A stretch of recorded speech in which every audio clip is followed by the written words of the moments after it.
If you are an advocate for sound money, the news out of the Sunshine State might just brighten your day. I'll explain what I mean in this video as we explore.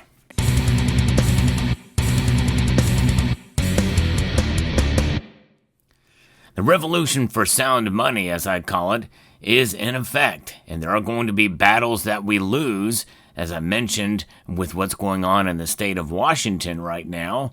But there's also battles that we're going to win in this war, and Florida is making a pretty big move to that effect. I'm going to be referencing a piece here from FloridaPolitics.com, but I want to remind you of channel sponsor Summit Metals. They have competitive pricing, but they more importantly have great service, and they're continuing to enhance their website with more services. So check them out at summitmetals.com.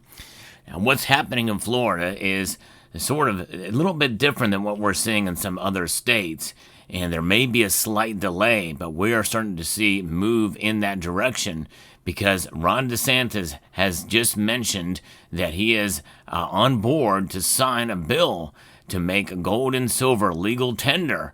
And this is pretty big news, but there will be some requirements for rulemaking, and further legislation will be involved in this as well. So it's not going to be quite as simple and easy as it may have been in other states. HB 999, appropriately titled, and that's pure gold and silver, by the way. The only pure gold you're seeing right here, actually you're not seeing any pure gold here. This is all 91675, 22 karat gold, or 90% gold with the classic designs here. I'm going to talk about these coins here later in the video. Stay tuned because there's an important reason why I show them in these videos.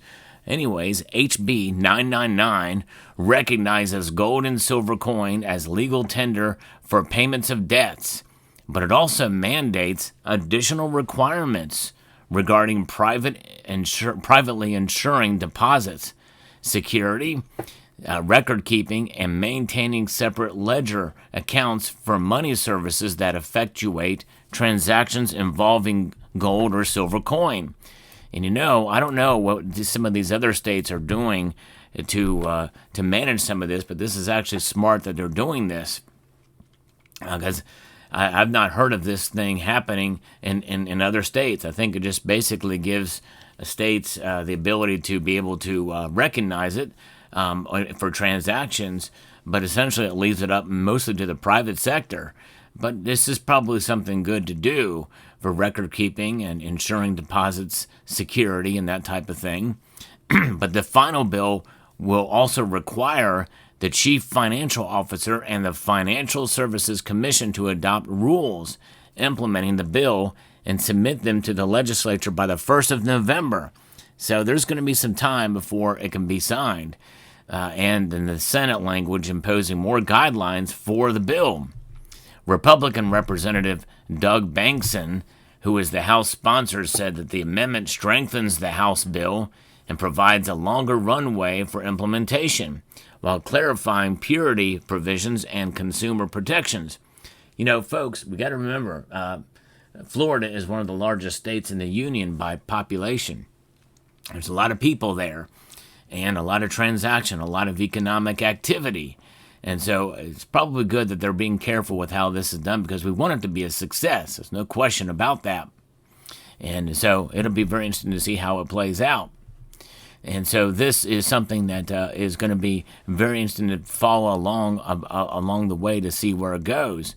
Former CFO Jimmy Patronis commissioned a feasibility study before leaving office. Before he did, he noted the complexity of the proposal. Currently, Florida has no chief financial officer. Expectations are that DeSantis will eventually appoint a close ally, Senator Blaise Ingoglia, to the open position. Of course, that's got to be done and everything before it makes effect to see how that plays out. The legislation would remove sales tax for coins or currency sold, exchanged, or traded based off of the precious metals content. And that's per the bill summary from the House. It would also exempt gold or silver coins from sales tax and would allow governmental entities to accept them as legal tender, and would establish guidelines for custodians of these instruments and establish consumer protections, which is good as well. So it will do more work on this concept next year. So it's going to be building on this. It's going to be a multi-year thing, it sounds like. But it's a good start. It's probably good that this is being thought through seriously. And I just hope that the other states that have already implemented these rules will consider some of these and maybe have already steps in place with some of the legislation to make that happen. But there was a time when gold and silver not just were recognized as legal tender in states, but they were already. Why? Because of Article 1, Section 10 of the Constitution that says that nothing else but gold and silver shall be legal tender between the states. So that is what these two coins represent here.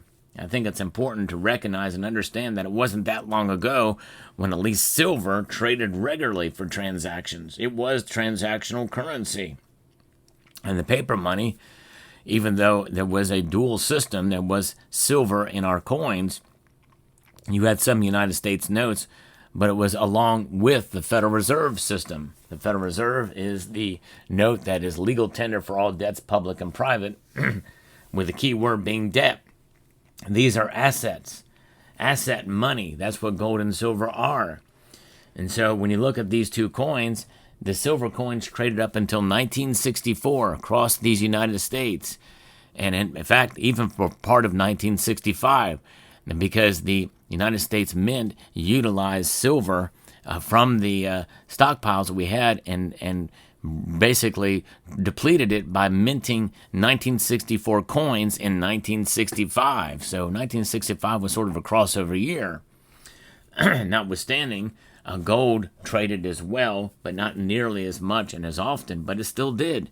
They minted these coins. This was the largest denomination, the $20 gold piece. But then you had $5 gold pieces. You had $2.50 gold pieces as well that traded, and then the $10, which was the eagle, that was the original gold coin produced by the United States. It wasn't until the gold rush, where in 1849 you had the first $20 gold piece.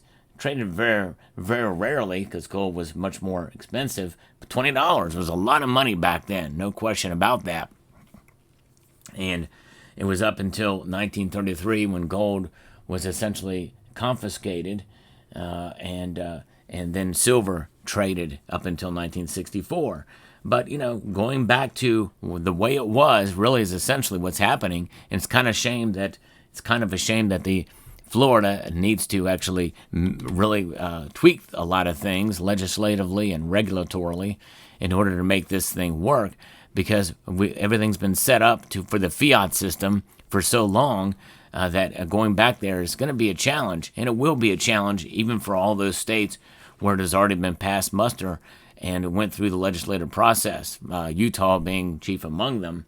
And you have things like the gold back, which is a way to be able to do and transact, but there's a lot of different things that have got to play out in order for that to work itself out and make it effective in there. So this is the gold back. This is the Nevada gold back here. And so fascinating indeed. So there it is. One thing I do want to note here, gold certainly is something that is divisible all the way down to the 1/100th of an ounce here, or 1/1000th of an ounce, and even less. They have the half gold back now for Florida specifically. And that note, if I see if I can find that. Yeah, here it is. This is the Florida half gold back. And these things can and will be transacted among voluntary parties. And that can be done really anywhere, even in states that don't have the gold back. But also silver coins. You see those. You also have the dime. These things can be had for very cheaply these days. The silver dime and the mercury dime, I think, is the best example, because when you see that design, it's going to be silver. It's going to be silver. And there's already instances where these little types of pieces are traded, constitutional and or minted products that can be utilized. I think New Hampshire has a situation and a network where you can trade utilizing silver.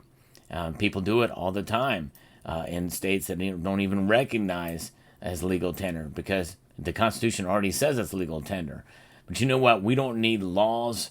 We don't need institutions recognizing gold as a tier 1 asset, for instance, or what have you. We have history on our side. We have what has been for thousands of years. You cannot take that away, no matter what. If you have free and voluntary trade, you can make it work.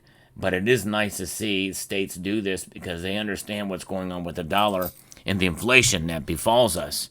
And that's not going away anytime soon. Even if it goes back to 2%, that's still inflation. That's a loss of value. That's a hidden tax on you and I.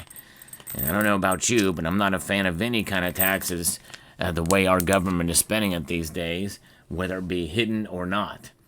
So there you have it. Well, I hope you found this video informative, insightful, and educational. And I'd like to extend a multitude of gratitude to each and every one of you for taking the time to watch, and encourage you to please rate, share, comment, and subscribe.